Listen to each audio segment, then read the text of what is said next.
Balik lagi di podcast Helhas Hidayah ya Rob Hoba. Tepuk tangan dulu.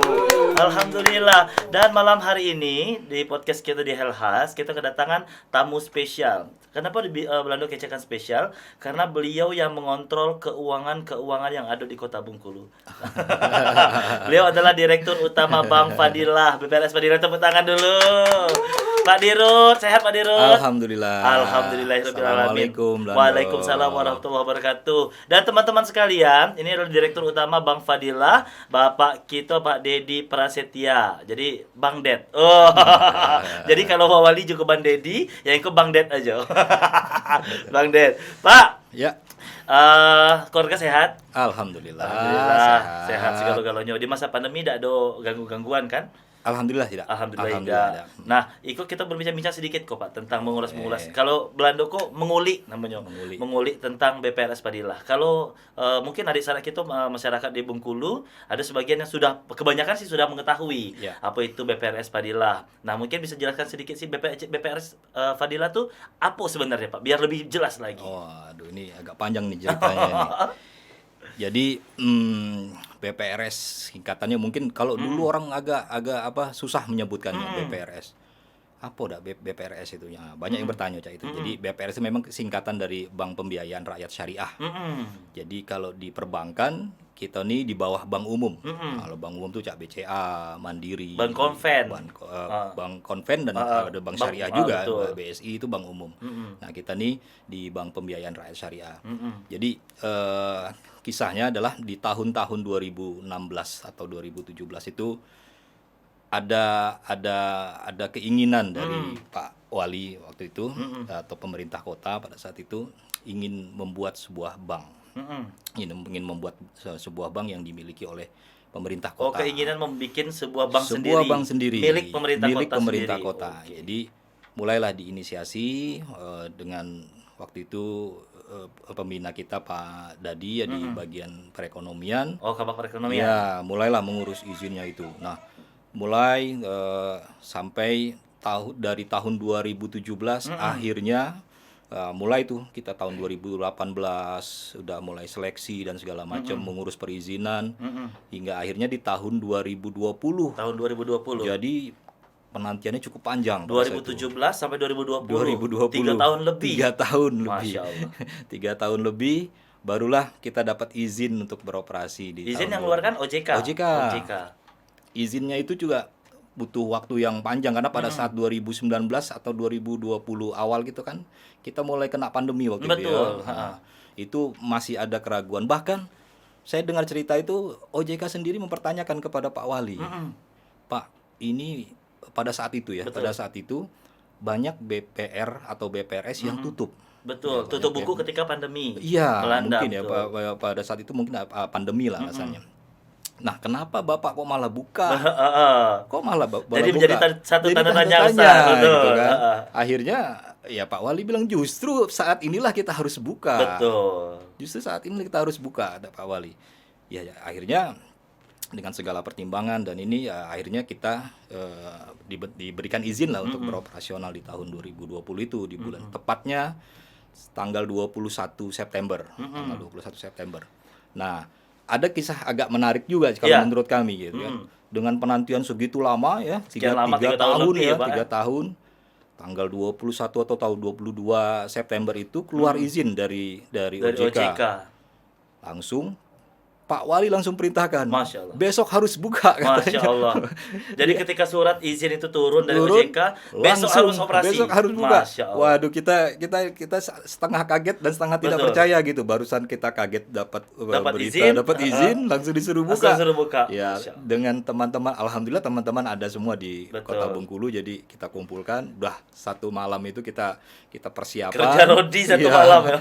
Dan di hari Jumat tepatnya kalau saya tidak salah itu di hari Jumat, alhamdulillah kita beroperasional dan langsung dibuka oleh Pak Wali sendiri dan mulailah kita beroperasional di tahun itu. Jadi kalau kami BPR itu kan di bawah bank umum. Betul. Memang ada beberapa hal yang tidak bisa kita lakukan seperti halnya bank umum yang lakukan. Ya sebagai bank baru ya sekarang kita masih baru mau tumbuh lah, baru mau tumbuh. Betul, seperti itu. Jadi satu hal yang dapat Belanda garis bawahi tadi, bahwasanya ketika ketika pandemi datang, informasi dari otoritas jasa keuangan bahwasanya banyak BPR ataupun BPRS yang mulai tutup ataupun gulung tikar, Iya. Nah, tetapi OJK bertanya kembali kepada pemerintah Kota Bengkulu dan juga direksi dari Bank BPRS Padilla, kenapa ingin membuka bank BPRS di masa pandemi. Justru jawaban Pak Wali tadi, Iya. karena inilah saatnya. Iya. Jadi pikiran Belanda berpikir. Jadi Pak Wali betul sekali, Bang Betul. Bang Helmi Hasan itu memikirkan ketika pandemi atau badai pandemi datang ke Indonesia, khususnya ke Bengkulu, jadi masyarakat kita tuh lebih membutuhkan ya Pak. Lebih membutuhkan membutuhkan. dengan kemana lagi nak minjam. Iya, Nah, kurang sedangkan lebih kalau seperti itu. perbankan umum, Betul. perbankan konvensional mungkin bertanya-tanya kembali kalau seandainya terbayar Iya. tidak, tapi berani ambil resiko wali kota kita untuk membuka BPRS. Betul. Alhamdulillah disetujui oleh Otoritas Jasa Keuangan tahun 2020 2020. dan berjalan sampai sekarang. Sampai sekarang. Apresiasi luar biasa. Nah, selama berjalannya tahun ya Pak, untuk produk-produk perbankan sendiri dari BPRS apa aja Pak? Ya, Untuk saat seperti ini. halnya fungsi perbankan, ya kita ada penghimpunan dana, ada penyaluran dana. Kalau penghimpunan, kita ada tabungan, ada deposito. Kemudian kalau pembiayaan, ya kita ada pembiayaan untuk umum, pembiayaan untuk pegawai, untuk sertifikasi guru, kemudian untuk UMKM, ya, ada semua. Insya Allah ada semua. Boleh dapat bocoran nih. Sekarang kan ada program pemerintah Kota Bengkulu tuh tentang sedekah 2000. Betul. Katanya sudah akan dihimpun dan bergabung bersama ke BPRS Padilla. Betul. Apakah betul? Betul sekali. Betul sekali. Sistematiknya Alhamdulillah. seperti apa tuh, Pak? Jadi memang kita mendukung programnya Pak Wali, program pemerintah kota untuk sedekah 2000. Memang awalnya mungkin dari ASN dan semua komponen-komponen yang ada di bawah pemerintah Kota Bengkulu. Dan alhamdulillah sampai saat ini sejak diluncurkannya di bulan September itu sudah terkumpul 750 juta. Masya Allah. 750 juta loh sedekah 2000. Dari 2000 saja. Dari 2000 rupiah. 2000 saja gitu loh. Jadi betul sekali yang dikatakan Bang Helmi Hasan, Pak Betul. Wali kita, bahwasanya 2000 rupiah tidak bisa beli apa-apa. Nah, Iya. 2000 rupiah tidak dapat beli bakso sepiring. Betul. Tapi dengan 2000 rupiah kalau dikumpulkan banyak-banyak bisa membantu sesama. Betul. Masya Allah, luar biasa. Ini hal yang menarik satu lagi di BPRS Padilla. Seperti kita ketahui, ini BPRS Padilla saat ini berapa kali pindah? Satu kali pindah. Baru sekali Satu pindah. kali pindah. Ceritakan sedikit, Pak. Seperti apakah itu? Yang dulunya di kawasan Jalan Suprapto Iya, betul. dengan pintu masuk yang kurang lebih 5 kali sekian meter. Iya. Sekarang wow. Bisa ceritakan dong, Pak? Jadi waktu pertama kali sebelum dapat izin itu adalah saya sama Pak Kabak perekonomian kan Iya. melihat dulu kantor kita yang Betul. itu kan. Yang sekarang? Ya, bukan Oh, yang kemarin? Oke, yang yang dulu. kemarin. Jadi datanglah saya. Masa lalu lah ya. Kita cerita. Jadi pas kita masuk agak terheran saya. Oh, segini ya saya bilang. Saya pikir 2 lantai waktu itu. Pas dilihat ke dalam, wah, Betul. ruangannya cuma 1 ternyata. Saya bilang, Pak, kita harusnya ini punya ini, Pak. Itu udah syarat dari OJK. Betul. Pasti kalau kita dicek ini nggak akan Nggak layak. nggak layak, Pak. Betul. Akhirnya udahlah kita rombak dengan perombakan yang seadanya gitu ya. Terus saya bilang, lantai 2-nya naik dari mana, Pak, tangganya? Ini aja, Pak, katanya. Cuma satu lantai. Cuma satu lantai. Oh, jadi 3 lantai ke atas itu hanya pajangan Hanya saja. pajangan saja. Wow. Pajangan pemirsa. jadi ya sudahlah. Saya pikir ini kita baru merintis. Dan karyawan pun kan nggak banyak pada saat itu. Cuman saya tekankan nggak masalah tempat kita di mana gitu. Ya, saya pikir yang penting kita kerja serius, kita kerja benar, ini Dimanapun amanah. ditaruh tempatnya, yang penting kinerja yang Betul. bagus. Wow. Betul. Saya sampai sering saya katakan saya teman-teman, dimanapun kita ditempatkan. Allah tuh sedang menyuruh kita untuk memberi manfaat. Betul. Bisa nggak kamu ditempatkan di sini, kamu beri manfaat. Karena ya saya sering dengar Pak Wawali cerita gitu kan. Ya sebaik-baik manusia adalah yang banyak Khairun memberikan nas anfa'uhum anfa'uhum linnas. linnas. Masya Seperti itu. Allah. Jadi nggak masalah kita tempatkan di sini dulu. Insya Allah nanti kalau kita akan bisa menikmatinya. Ikhtiar sudah kita laksanakan, tawakal, Betul. alhamdulillah Allah restui, dan sekarang gedung BPRS Padilla megah, Megah. mewah. Alhamdulillah. Alhamdulillahirabbil Kalau kata Pak alamin. Wali sejajar BI. Masya Allah, betul sekali. Bang Betul Fadilah sekali. sejajar BI. Karena memang sejajar sebelahan. Sejajar sebelahan. Tapi mudah-mudahan bisa seperti BI. Amin. Insyaallah, amin. Baik. Nah, untuk kalau tadi kan sedekah 2.000 tuh, Pak. Ya. Sedekah 2.000, sedekah 2.000. Jadi lidahnya kagak kebar-baratan. Iya. 2.000. Jadi Namanya juga Belanda. sedekah 2.000 itu kan dikumpulkan di BPRS Fadilah tuh, Pak. Betul. Nah, juga ada UPZ di Fadilah. Betul. Unit Betul. pengumpul zakat. Iya, Sedikit betul. cerita dikit dong. Jadi kami kerjasama dengan Basnas. Apa yang kita bisa ini kan? Selain sedekah 2.000, saya pikir potensi zakat di Bengkulu ini kan besar. Besar. Dari ASN saja itu besar sekali. Besar sekali. Setiap bulan itu bisa luar biasa besarnya dari ASN. Betul. Nah, di luar itu masih ada lagi potensi zakat. Makanya saya coba ke Habib ya, ke Ketua Basnas, saya bilang, "Gimana Bib kalau kita bikin unit pengumpul zakat?" Saya bilang. Jadi nanti bisa tidak hanya mengumpulkan, mungkin nanti kita juga bisa minta rekomendasi dari Habib untuk uang ini bisa kita berdayakan kembali kepada masyarakat. Ya, kita putar kembali kepada masyarakat. Hasilnya apa? Nanti masyarakat juga bisa menikmati hasil zakat betul. dan kemudian kita mungkin bisa merubah antara mereka jadi penerima zakat, jadi pembayar zakat. Masya Allah, betul Ya, sekali. itu kan edukasi juga gitu loh. Betul. Saya pikir perbankan ini kan bukan cuma masalah untung rugi Bukan mencari saja, keuntungan saja, gitu loh. betul. Tapi ada potensi Kemanfaatannya itu Betul. yang Belanda ingin bertanya tuh tentang ke produk unggulan. ya. Nah, produk unggulan dari Bang Fadilah sendiri seperti apa tuh, Pak Dirut? Ya, kita kalau produk unggulan yang jelas kalau simpanan itu jelas deposito. Deposito. Ya, deposito kita kan menguntungkan lah, sangat menguntungkan. Sebenarnya kalau sebelum kita bahas sampai ke produk unggulan, yang menjadi unggulan di Bang Fadilah ini adalah kami memang berubah penyebutan BPRS menjadi Bang Fadilah. Bukannya untuk merubah ini, hanya sekedar penyebutan. Doa Supaya mudah disebutkan. Bang Fadilah. Tapi kita tidak menghilangkan sisi syariahnya. Betul. Karena apa? Ini ada hal satu yang menjadi unggulan buat kita adalah pertama syariah. Syariahnya kita di sini. Mayoritas kita Muslim, kita kan di Bengkulu ini juga.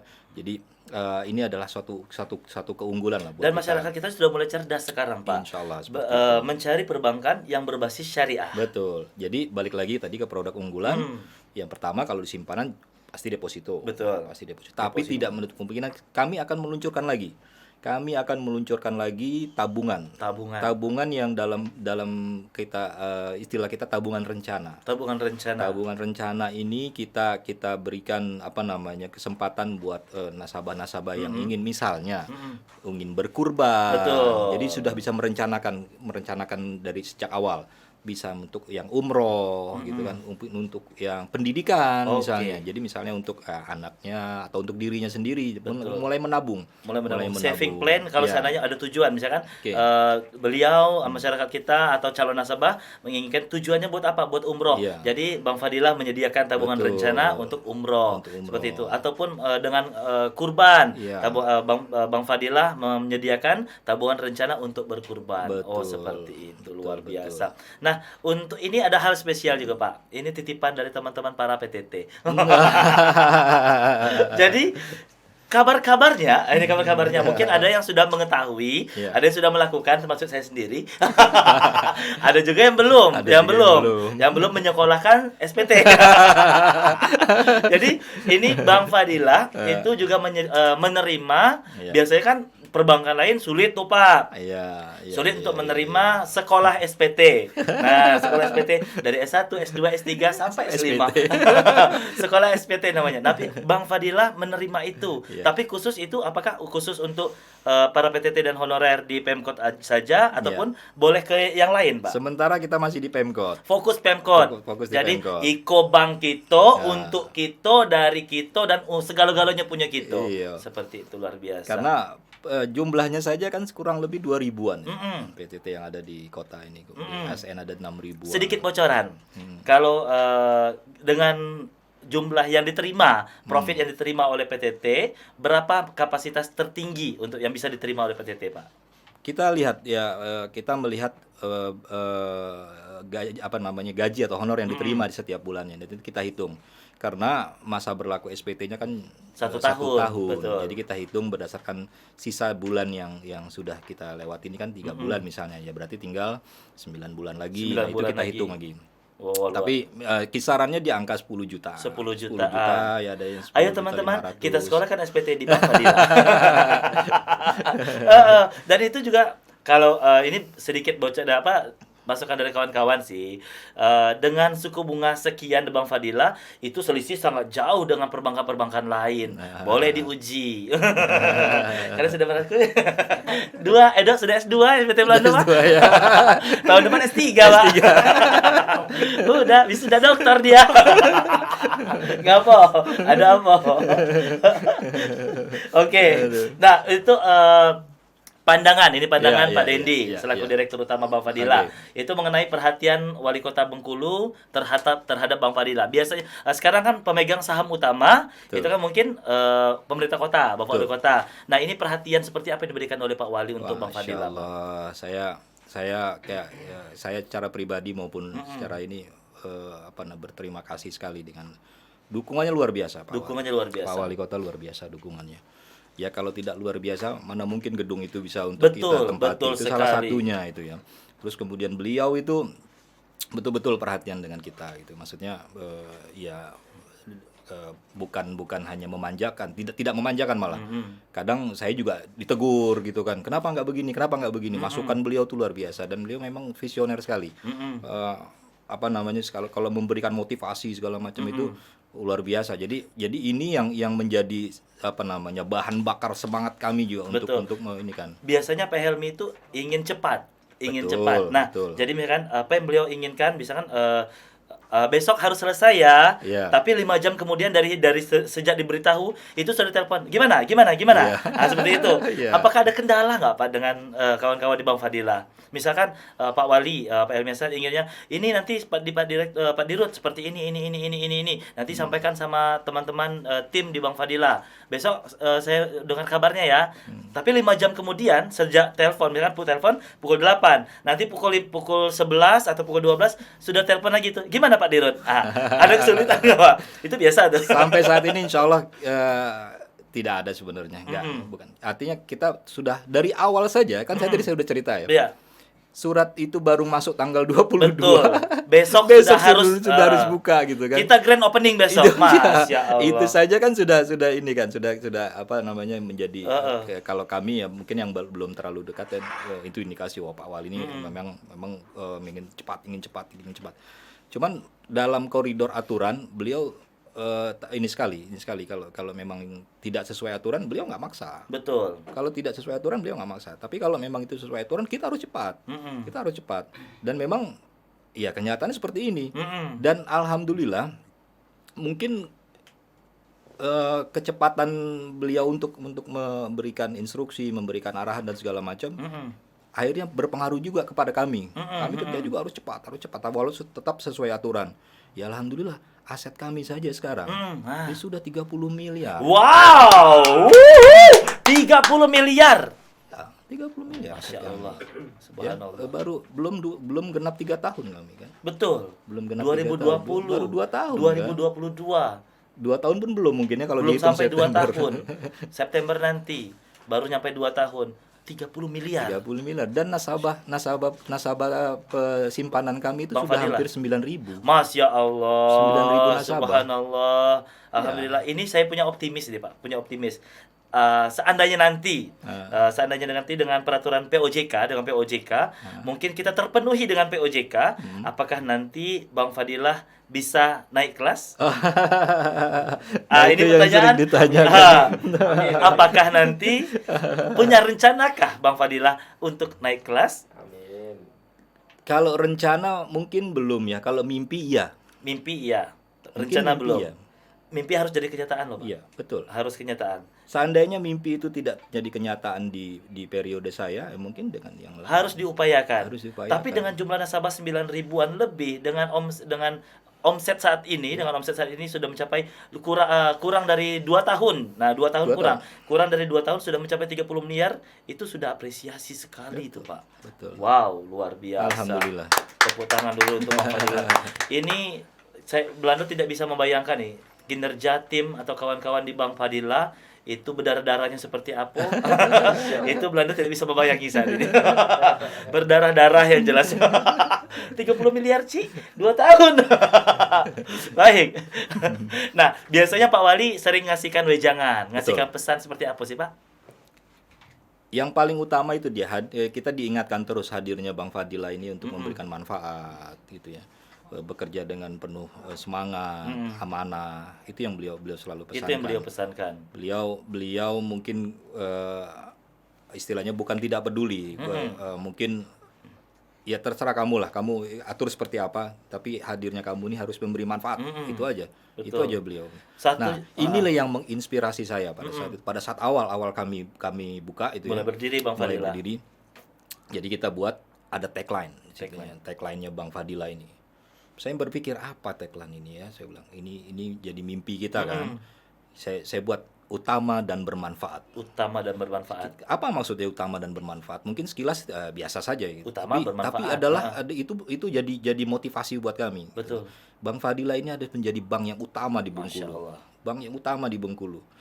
Kalau istilahnya mungkin mindset. Begitu Taunya Bengkulu, tahu Bang Bengkulu, Fadilah. Bang Fadilah. Orang Bengkulu ditanya Bang Fadilah, tahu Bang Fadilah karena di mindsetnya sudah tertanam Sudah Bang Fadilah. tertanam Itu yang Bang menjadi Fadilah. utama. Kemudian bermanfaat. Bermanfaat ini ya hadirnya Bang Fadilah ini harus memberi manfaat. Betul.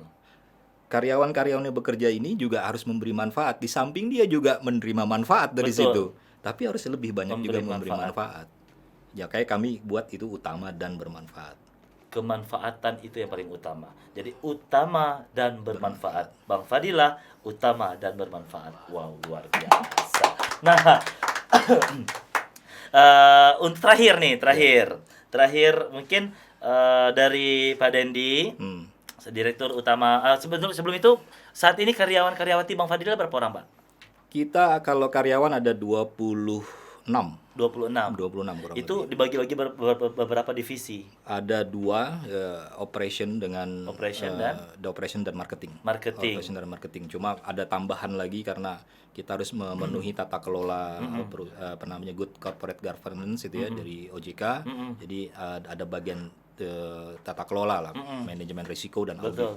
Jadi ada 3 bagian seperti itu. Nah, Betul. itu yang memang kita petakan di situ. Betul sekali. Dan itu harus sinkron semua di situ. Nah, sebelum ke kesimpulan dan juga mungkin harapan ya Pak ya.